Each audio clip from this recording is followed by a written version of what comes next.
Em 1054, a Igreja Cristã se partiu ao meio. Em 1517 se partiu de novo, e depois disso nunca parou de se partir. Hoje existem mais de 40 mil denominações cristãs no mundo, todas lendo a mesma Bíblia, todas afirmando seguir o mesmo Jesus, e muitas delas convictas de que as outras estão erradas em pontos fundamentais. Como isso aconteceu e por que continua acontecendo? 1. A Igreja dos primeiros séculos. Unidade frágil. O cristianismo nasceu como um movimento dentro do judaísmo do primeiro século. Não havia denominações, havia comunidades em Jerusalém, em Antioquia, em Roma, em Alexandria, em Corinto. Cada uma com seus líderes, suas práticas, suas questões. Paulo já escrevia no primeiro século sobre divisões nas igrejas. A carta aos Coríntios começa com o problema. Uns dizem, eu sou de Paulo. Outros, eu sou de Apolo. Outros, eu sou de Cefas. Outros, eu sou de Cristo. A unidade do primeiro século não era uniformidade, era uma tensão ativa entre comunidades com visões diferentes tentando permanecer conectadas. O que mantinha a coesão era a perseguição. Quando o Império Romano perseguia os cristãos, as diferenças internas importavam menos. Quando a perseguição acabou, as diferenças voltaram ao centro.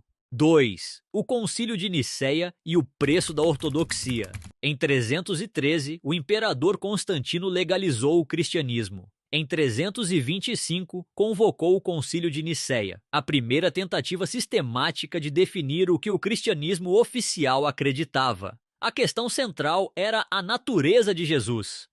Ário, um sacerdote de Alexandria, afirmava que Jesus era criado por Deus, superior a qualquer criatura, mas não eternamente igual ao Pai. Atanásio de Alexandria defendia que Jesus era da mesma substância que o Pai, eternamente Deus. O concílio decidiu a favor de Atanásio. O arianismo foi declarado heresia, mas a decisão de Nicéia não silenciou o debate, redistribuiu o poder. Os que perderam o debate teológico tornaram-se hereges. E durante os séculos seguintes, os concílios foram multiplicando as definições de ortodoxia e multiplicando os grupos declarados fora dela. Cada definição de ortodoxia criava uma fronteira, e cada fronteira criava dois lados. 3. O Grande Cisma de 1054, Oriente e Ocidente. Durante séculos, o cristianismo operou com dois centros de gravidade, Roma no Ocidente e Constantinopla no Oriente. Os dois reconheciam a mesma fé, mas com diferenças crescentes de prática, de linguagem, de autoridade e de política. A questão que precipitou a ruptura final foi o filioque, uma palavra latina. O credo original dizia que o Espírito Santo procedia do Pai. Roma adicionou a frase e do Filho, filioque em latim. Constantinopla recusou a adição. Por trás do debate teológico havia uma questão de poder. Roma afirmava que o Papa tinha autoridade universal sobre toda a Igreja. Constantinopla não aceitava. Em julho de 1054, o cardeal Humberto, enviado de Roma, colocou sobre o altar de Santa Sofia uma bula de excomunhão contra o patriarca Miguel Cerulário. O patriarca respondeu excomungando o cardeal. A Igreja cristã se dividiu em duas: a Igreja Católica Romana no Ocidente e a Igreja Ortodoxa no Oriente. As duas excomunhões foram levantadas pelo Papa Paulo VI e pelo Patriarca Atenágoras em 1964, 910 anos depois. 4. A Reforma Protestante de 1517. A segunda grande ruptura. Martinho Lutero não queria fundar uma nova denominação, queria reformar a Igreja Católica. Em 31 de outubro de 1517, pregou as 95 teses na porta da igreja do Castelo de Wittenberg. O documento criticava a venda de indulgências, a prática pela qual os fiéis pagavam pela remissão dos pecados. Lutero afirmava que a salvação era pela fé, não por obras ou pagamentos. Roma respondeu com excomunhão, Lutero respondeu queimando a bula papal publicamente. O que começou como uma disputa eclesiástica tornou-se uma ruptura civilizacional. Os príncipes alemães que apoiaram Lutero tinham motivações tanto religiosas quanto políticas. A reforma oferecia a independência da autoridade de Roma, mas a reforma também gerou imediatamente suas próprias divisões. Lutero e Zwinglio discordavam sobre a presença de Cristo na Eucaristia. Calvino desenvolveu uma teologia distinta da de Lutero. Os anabatistas recusavam o batismo infantil que tanto Lutero quanto Calvino mantinham. Em 50 anos, o que havia sido a Igreja Católica Ocidental se fragmentou em luteranos, reformados, calvinistas, anabatistas, anglicanos, e cada um deles continuaria se fragmentando. 5. O anglicismo, a reforma política. A reforma inglesa não começou com teologia, começou com um divórcio. O rei Henrique VIII queria anular seu casamento com Catarina de Aragão para se casar com Ana Bolena. O Papa Clemente VII recusou, em parte por pressão política do sobrinho de Catarina, o imperador Carlos V. Em 1534, o parlamento inglês aprovou o Ato de Supremacia, declarando Henrique VIII chefe supremo da Igreja da Inglaterra. O rei não mudou a teologia de imediato, mudou a autoridade. O que se seguiu foi décadas de oscilação. Sob Eduardo VI, a Igreja da Inglaterra ficou mais protestante. Sob Maria I, voltou temporariamente ao catolicismo. Sob Elizabeth I, estabeleceu o compromisso anglicano, uma via média entre o catolicismo e o protestantismo. O anglicanismo não foi criado por convicção teológica, foi criado por conveniência política.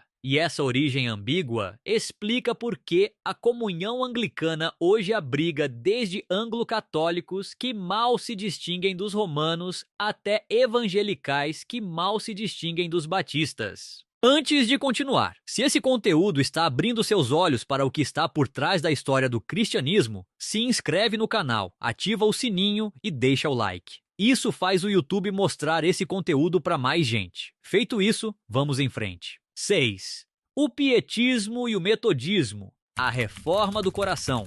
No século XVIII, dentro do protestantismo já estabelecido, surgiu uma nova insatisfação. As igrejas protestantes, luterana, reformada, anglicana, haviam se tornado instituições. Tinham teologia rigorosa, estrutura eclesiástica organizada e muitos membros que a frequentavam por hábito social mais do que por convicção pessoal. O pietismo alemão, liderado por Philipp Spener, propôs que a fé cristã precisava de renovação interior. Estudo pessoal da Bíblia, encontros de oração em pequenos grupos, vida ética visível. Não era uma ruptura teológica, era uma ênfase diferente.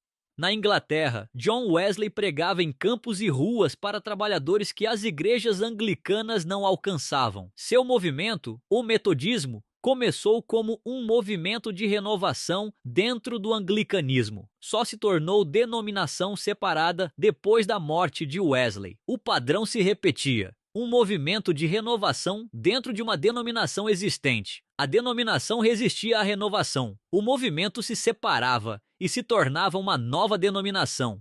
7. O século XIX e a explosão de denominações. O século XIX foi o século de maior fragmentação do cristianismo protestante, especialmente nos Estados Unidos. A combinação de liberdade religiosa garantida pela Constituição Americana, de fronteira geográfica em expansão constante e de revivalismos emocionais frequentes criou o ambiente perfeito para a multiplicação de denominações. Cada pregador com visão distinta podia fundar sua própria congregação. Cada congregação com suficiente crescimento podia se tornar denominação. Cada denominação podia se dividir sobre questões de teologia, de prática ou de política. A escravidão dividiu as denominações antes de dividir o país. As igrejas batistas do Norte e do Sul se separaram em 1845 sobre a questão da escravidão. As igrejas metodistas se dividiram da mesma forma. Algumas divisões eram teológicas, outras eram culturais, outras eram simplesmente pessoais, conflitos de liderança que resultaram em novas denominações onde antes havia uma.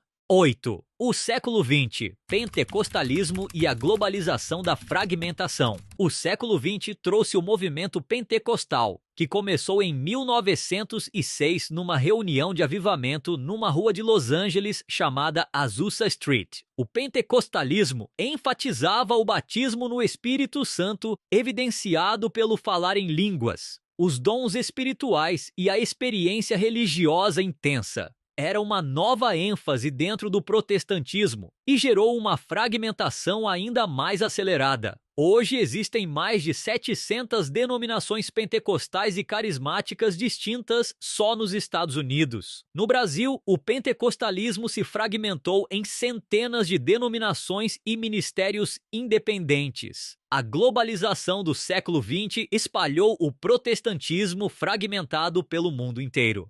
Missionários americanos levaram suas denominações para África, Ásia e América Latina. As igrejas locais absorveram essas denominações, adicionaram contexto cultural próprio e frequentemente se fragmentaram novamente. O número de 40.000 denominações, frequentemente citado, é discutido pelos estudiosos quanto à metodologia de contagem, mas a escala da fragmentação, seja 20.000 ou 50.000, é inegável. Por que continua acontecendo? Há duas respostas para essa pergunta que não se excluem.